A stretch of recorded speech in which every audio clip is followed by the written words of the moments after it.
Good afternoon, everyone. My name is Kara Sherpa, and I was an SOS participant for 8 years. And I'm happy to be working at SOS Outreach as their alumni relations intern. We're thrilled to be here with Lee Turlington, the CEO of Turlington Incorporated. Lee, thank you for being here with us today. And can you please tell us about yourself and how you are involved in SOS? Yes, thank you, Kara, and good to be with our alumni network today. I became involved with SOS the year after the original founding, back in the mid '90s, and at the time, I was approached by the then founder Arn Manconi to get involved with the benefiting of the experience of the kids that were SOS participants through a sponsorship in a company that I was leading at the time. I worked for Fila, the Italian sports company at the time, and we were just landing in the snowboarding category. And we happily joined with SOS, and I've remained involved as an advisor and a board member since about 1995, so a while. I've had the good fortune of working with some remarkable brands throughout my career in the outdoor industry. Started my career at the North Face, as I said, worked with Fila, worked at Nike, worked at Patagonia, have done consulting work with brands like the Quicksilver Roxy DC Group, and a range of others. So, and being able to support SOS and contribute to what SOS does has always been an important thing to me personally, and then the companies that I've been involved in. Thank you so much. The first question I have for you is, how did you navigate high school and the uncertainty of what to do after? Well, my high school career was an interesting one generationally. Primarily, I say that because I grew up in a small town in eastern North Carolina, and I was also in the first generation of kids that went from middle school to high school from segregated schools, where there was a black school and a white school, to integrated schools. And that was it was a very important time. It was a very intense time. And it was a great learning for the whole community that I was in. And we can all see what's happening in the world around us now, but you can imagine in the 60s, mid to late 60s, what that was like. As I got through my high school career, I was more focused on athletics than I was academics. I didn't really grow up in an area where there were mountains. It was flat. And I didn't ski until I got into college, but the uncertainty or the choices for what I wanted to do in my choices after high school were really driven by athletics, and I wanted to play college football. And I was a pretty good athlete. I was recruited, and I ended up making my choices about university based on playing football. So that was a pretty well-defined box. I mean, I was an outdoorsman by virtue of my dad was a sporting goods retailer, and I worked in that store all the time growing up. And so I was a Cub Scout, I was a Boy Scout. I would do things outside. We would go camping, we would go hunting and fishing and walking and hiking, but it was always kind of in a flat surface. So by the time I got into high school, it was all about where can I play ball, and what were my choices around that. The second question that I have for you, continuing with your journey after college, is how did you navigate your career? Okay. Kara, I kind of have to give a little bit of context about what I did when I was in college. And that was a meandering journey to decide what I wanted to do. My college football career ended before I wanted it to because of an injury. And I was going to school in a region where I was close to the mountains. I was close to the Blue Ridge and the Great Smoky Mountains. And so I got into climbing and skiing and backpacking very, very passionately. And so I spent a lot of time in the mountains there, pretty much every weekend. And this was a unique university environment where there was a system, a hybrid system of quarters and semesters mixed together, where you go to the equivalent of a semester, but it was structured like a quarter. And then you would take a month and a half, and do an interim period, which was a very innovative. You could do a lot of different things, and then you would do the quarter semester hybrid on the back end of the year. And one of those quarter semesters, I ended up making a proposal to the school. Students could make a proposal for your own course, and the proposal that I made with a classmate of mine was backpacking in the Rocky Mountains. And so we budgeted it, we organized it, we planned it, we figured out how to market it. We had to make it a legitimate exercise, and not just running around, a bunch of kids running around the West in the Rocky Mountains. But we ended up going to not only national park, we ended up getting the course approved. We marketed it into the interim course menu, and we signed up 12 students. We leased 2 vans. We got everybody to sign release forms, and we organized trips in 8 different national parks in the West. And so that was my first real experience of acting sort of in an entrepreneurial manner, to take something that I really loved and had passion for, and doing something with it, not only to have an enterprise about it, but to share it with others. And there was an educational component of it. Everybody had to do reports. We would meet with the leadership of each national park that we visited. So that led me to thinking about what I wanted to do after college. When I was in college, I also got involved heavily with entertainment programming for the university I was in, and I became head of the program committee, and I just volunteered for it. And it's kind of a surprise. The school gave me a $28,000 budget to go find and program entertainment for the students, ranging from public speakers to concerts. And so I really loved music, and I loved the outdoors. But I ended up choosing to go to graduate school, and I was trying to find a place that would teach me formally the skill sets to become a recording engineer. And so I started out with focusing on music and my passion for live entertainment and the technologies around it. And I ended up choosing to go to one of the only 2 schools in the nation at the time, the College for Recording Arts in San Francisco.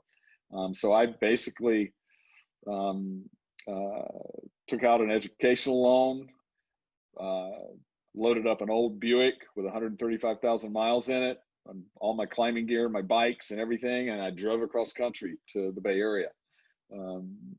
So that landed me in, so talking about how to navigate my choices, I kind of discovered, or I through my own process of experience and some really wonderful mentors, really looked at making choices about what I wanted to do by joining my passion and my love for something to, how I could make a living. And so in that particular case, I thought I could make a living as a recording engineer, and I needed to go to school to expand my knowledge and my network. And there were only a few places to do that. And so on my own, I moved out to San Francisco through family relation, bunked in somebody's basement bedroom for a little bit, got 2 different jobs, and was working and going to school all the time for about a year and a half in the San Francisco Bay Area. Now, let's not neglect the part of the story where I had been to San Francisco on my backpacking trip journey that I taught in college, and I always knew that, man, being in California, the Sierras or the Rockies was an objective and a goal. and that was also part of the decision to be in the Bay Area. And one thing led to another. In that I went to school, I was pursuing my passion and my career in music and being a recording engineer. I visited and interviewed. There's only 3 places to really pursue that actively in America at the time, and one was in San Francisco, the other was in Los Angeles, of course, and then Nashville, Tennessee. And I kind of funded my own way around interviewing in all those places, and ultimately ended up making the decision to not pursue a business career or a career in that part of my passion. While I was working and going to school, one of my jobs was I was working in a department store as a plainclothes security guard in downtown San Francisco. I was hiding out, long hair, beard, and I was responsible for making sure people weren't shoplifting. And it was kind of dicey because I was probably more related in age and culture to those who were shoplifting than the people who were running the store. Not that I advocate shoplifting. But while I was working in that job, I met a lot of people in the store because I got to know all the managers and the floor employees and everything. And one of the managers in the store, her husband was one of the heads of manufacturing at the North Face over in Berkeley when the North Face still manufactured on the ground in Berkeley, California. So I met him. We established a relationship. I owned some North Face gear. I owned a North Face Sierra parka. I think I had a North Face. No, I had made my own tent. I had built my own tent. So I kind of had an affinity for the gear, and I love the gear. And to be able to have an opportunity to apply for a job at the North Face was amazing, and the gift at a time when I had chosen to drop one of my 2 choices of passion, right? And so, sort of long story longer, I joined the North Face as a material analyst at a time when they were installing computerized manufacturing management. And I started work in the summer of 1976 or 77, I can't recall, but one of those years, as a materials analyst. And I left 17 years later as the head of global sales and marketing for the company. So that's where I started my career. And in that time, I saw the world. I learned how to make things. I learned how to lead people. I learned how business worked. And I was part of a team of people that just built an amazing brand, as we know today. So that was my first real job.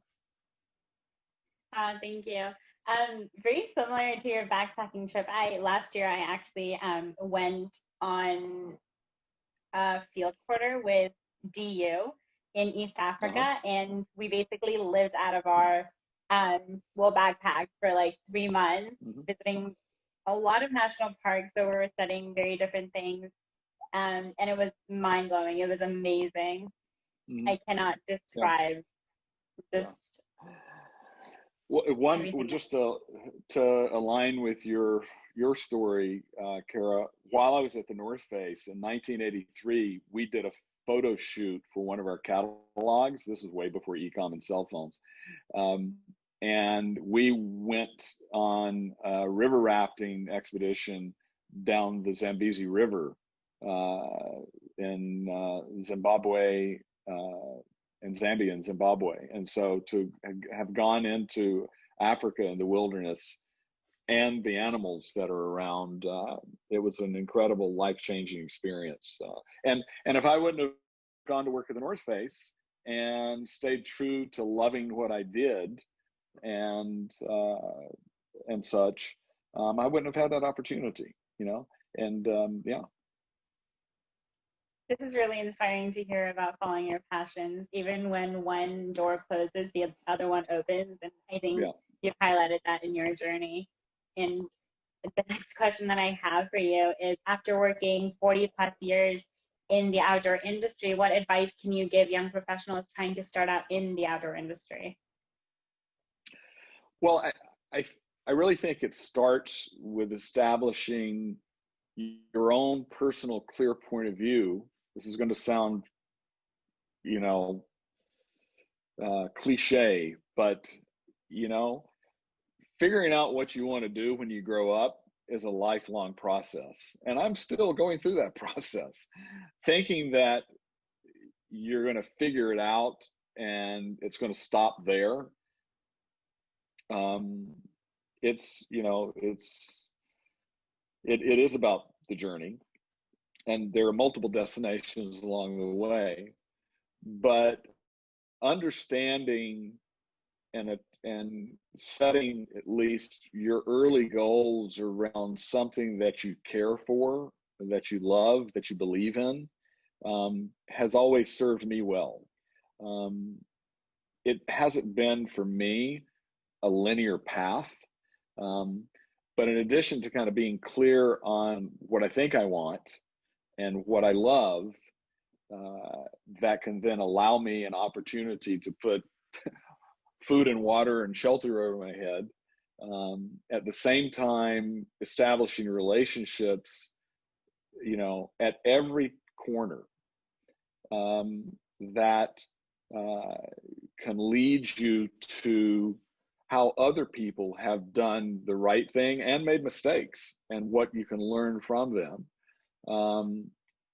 I really encourage anyone, and this is certainly a strong part of SOS with mentorship and the mentor program, establish a relationship with mentors, establish a relationship with people that you can have in your life that understand you, and that you're comfortable with, that you can learn from.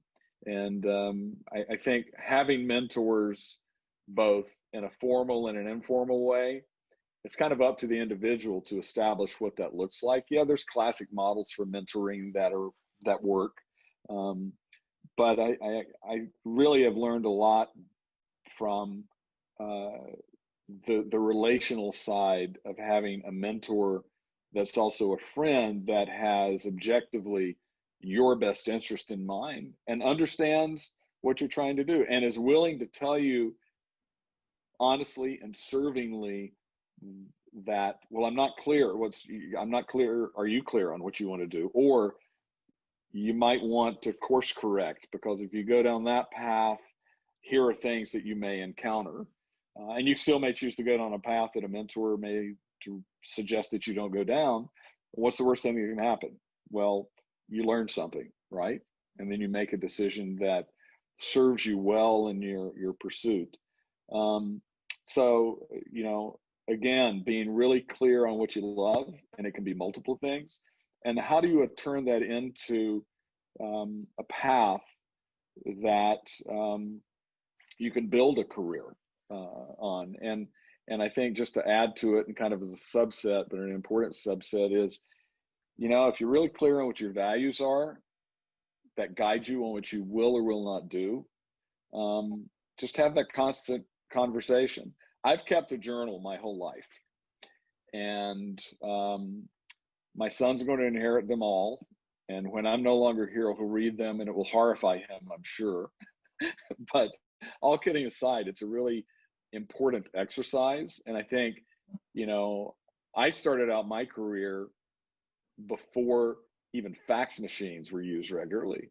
I mean, I'm sorry to date myself, but I've seen technology become part of our lives, you know, professionally and socially, at an amazing pace. And it's really been, it's awesome. It's great. And I'm so happy that we have these tools like we're using together now. But the technology is no substitute for having a relationship with someone that you can contribute to and that can contribute to you. And I think that's something that's so special about SOS, where we can provide an environment and relationships that others can learn from and grow from. And the last thing I'll say about this, Kara, is I was fortunate enough, not only throughout my career, but in my life, to have relationships with people that made personal growth a priority throughout life. And again, it's not something that you just, well, I'm going to achieve personal growth and fulfillment, and once I get there, everything's going to be great. Well, sorry to disappoint, but you're doing it the whole way, and that's part of it's part of the great part of living, is that journey. So, and the last thing I want to just say about this is becoming a leader. Leadership can take different forms. Not everybody has to be the captain, the president, the general, right? Leadership can take the form of contribution and participation, even when you're not the one on the front of the boat, right? And so, but at the same time, if you enjoy leading and you understand the notion of hard work and decision making, you can be a key contributor in a team, and that can look like leadership. So I've had, again, the good fortune of both in sport and sport, church, organizations, business, to have examples that I've learned from and be put into positions that challenge my own persona, challenge me in a way of providing guidance, support, direction for groups or organizations. But it always started with a really uncomfortable feeling about jumping in. And sometimes there's not a rule book, and sometimes you have to make it up. But if you make it up with doing the right thing is the core value of what you're trying to do, it'll come naturally. And it's always okay to say, hold on, I don't really know how to do this. Does anybody have an idea how we should do this? So that's just kind of a bit of a stream of consciousness, but love what you do what you love, be willing to put in the time, have people around you that can help you, support you, you can learn from. And leadership can take many forms, but always be willing to do something to create value and potential. This nervousness that you were talking about is exactly how I was feeling, because I had just graduated from DU in March, and I was feeling this nervousness in the pandemic about what to do next. I didn't have the plans that I did have weren't going to be possible anymore because everything was shutting down. My plans of research were not going to be the path to move forward anymore. And I reconnected with SOS because every year I've been talking to Seth and Rebecca. We talk on and off all the time. So just regrouped and just talking to them, figuring things out helped me so much. Just having those set of people to talk to connect, mentors that I can just go ahead and call anytime just to ask for support and their thoughts on what they did and options that I could have helped greatly just through that period of time. And similar to the tools that we were talking about technology and stuff to move us forward, the next question I have is about what tools in life do you use every day to ensure success?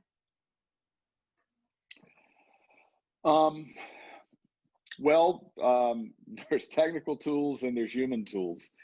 I think in a given week, I use every known video chat platform there is. Zoom, Microsoft Teams, WeChat, FaceTime, Skype doesn't seem to be used by many people these days. God, there's another one that Oracle has, WebEx. I have two devices. I got a laptop, I've got an iPhone, and these are tools. These are physical tools. And fortunately, since the pandemic has occurred, we have these platforms that allow us to stay connected in a human fashion. If you can't tell, I'm a real social being.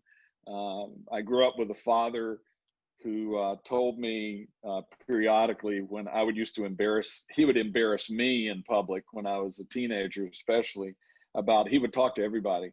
He would tell me, son, the good Lord didn't put us on this planet to be alone. You got to talk to people.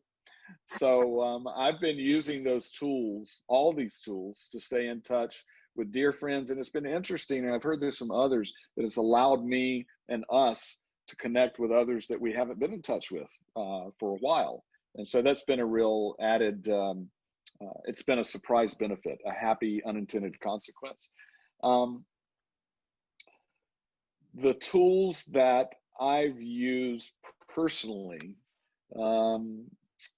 I guess you could say possibly spiritually, emotionally, etc. Like everybody, I've had my worst COVID days. There have been bad days, but I like to say every day I'm alive is a good day, right? And so I do things like I meditate 10 minutes a day. Guess what? I'd only meditated periodically when I was in a group exercise orchestrated by a business. So I found out about the meditation app, and I'm finding it incredibly helpful. And so I get up early in the morning, I go sit outside quietly, shut everything off. And even if I chose not to meditate, just being kind of quiet and giving thanks for what I have. So that for me is an incredibly valuable tool and exercise to do something consistently daily to kind of shut everything off. I would say communication is a tool that I use to continue to be successful. As you mentioned earlier, and I mentioned earlier, I mean, I've worked for some amazing brands, and I now have my own practice. That's my name. Sorry, I wasn't very creative about creating a brand name. So Turlington is a brand. And communication and networking and aligning my knowledge and experience and relationships and network with others where I can help them realize their potential and add value to them and or their enterprise is what I do. And it's all about staying in contact and following up consistently. So that's a simple set of tools that you got the technical package, which kind of everybody has access to, and it's about communication and keeping your relationships alive, and then utilizing that to continue your pursuit. I would say one thing in closing about that, and there's an undercurrent of all of this, which means be willing to do the work and put in the time. But I would also say, in maintaining the relationships, that it's one thing to outreach or someone to reach out to you, but you'll get to the prize faster and more frequently if you follow up very actively, even to the point of, are you interested in me or not? Thank you for your time. Time is the most valuable resource we all have. You can't recapture it, but if somebody gives it to you, and you give it to someone else, cherish it, respect it, and but you've got to have a relationship with somebody to be able to follow up. So that's a short summary in your quest to answer your question, Kara. Thank you. And the very last question I have for you today is, in your leadership position as the CEO of Turlington Incorporated, what personal approaches have you applied as you lead the conversation about tackling diversity, equity, and inclusion in your industry? Mm-hmm. Yeah. So it starts with having a value system that all people are created equal under God's eyes. And for our alumni, for our organization, I'm not here to make either a political or religious statement, but my belief system is structured in a way where I have to start with the values are about you start from a place where any person you meet, um, not making a decision about them because of their packaging, their race, color, creed, preferences, whatever. Um, Things that are you're interacting with a person, and in a leadership role in an organization, a business, for profit or nonprofit. Um, I think it's critical to always have a bias towards diversity. Um, and I also mean diversity of thought. We're living in a very tumultuous time that's been brought forth around the pandemic, and we aren't living in a way that we could live before. And many people are in a lot of pain and don't have access to resources. We're seeing a real visualization of social injustice that's highly visible in immediate social media, and these wrongs are being brought to the surface very actively, and it's discomforting, it's upsetting, and it challenges our hope for humanity. um, I choose to acknowledge those things in conversation. They upset me as much as they do anyone else. But I do believe that we as people, as leaders, as SOS, we sort of have a responsibility to be about the solution, not the problem.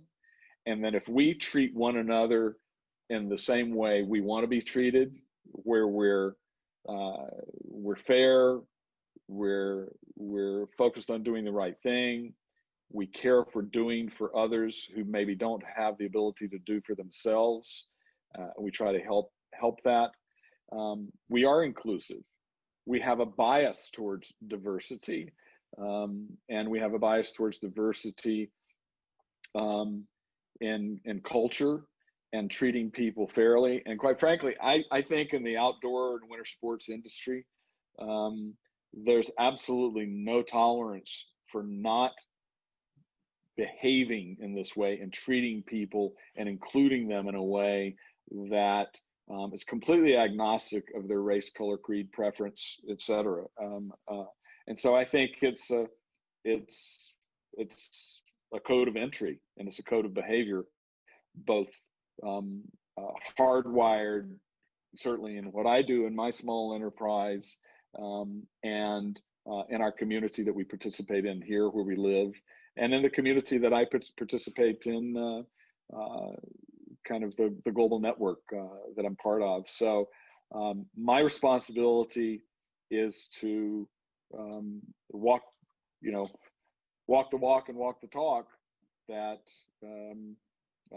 when I'm engaging with another person or another enterprise, that by example and by my real behavior and by my actions, that I'm doing what I say I'm going to do. When I'm including others, I'm fostering diversity not only in my own business and the people I do business with, the people that I choose to subcontract to, and what I can do locally in my own community.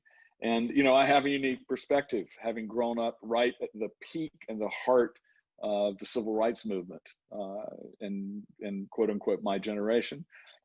My son is college age. He's at the University of Virginia in Charlottesville.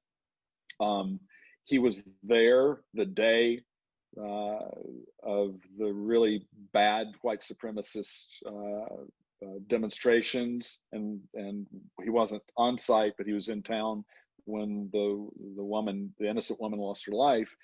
And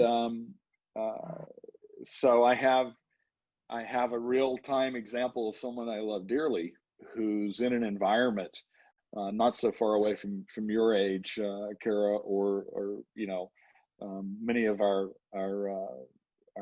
SOS alumni.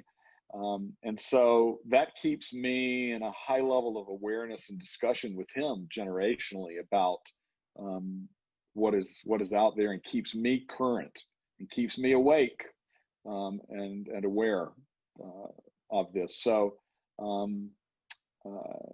So I think, and sort of like going beyond now and kind of, as we get close to wrapping up our interview here, um, one of the things I think is really incumbent upon all of us in SOS to know is to remember that we're closely tied to hope. We're closely tied to providing a real tangible outcome with life skills that can help you and have helped 70,000 young people to be successful in life, regardless of what they choose to do. And our responsibility and what we do beyond is to have these commitments and extreme biases towards a diverse way of thinking, living, choosing those that we work with, and doing the right thing and acting and leading with equality and inclusion in what we do. It's not an option anymore. We can't ignore it. And so that's my answer to your question. Thank you for both identifying the different methods of communication that we must lead in these difficult times, as we talk about increasing diversity and inclusion in the outdoor industry and what must be done by especially even by involving the youth, which I think is one of the main things that we need to be doing in the conversations that are being led today too. And I just wanted to say, Lee, thank you so much for being with us today. Your insight has been so great to hear, and we appreciate your time, and thank you. Kara, thank you. One last closing message. Let's all remember that we can and will get to the other side of the pandemic and all that is happening around it that's so difficult. And my strong belief is that there are going to be some incredible, sustainable, positive changes that come as a result, and the human spirit will prevail. So thank you so much for your time. Thank you for your work with SOS. Thank you.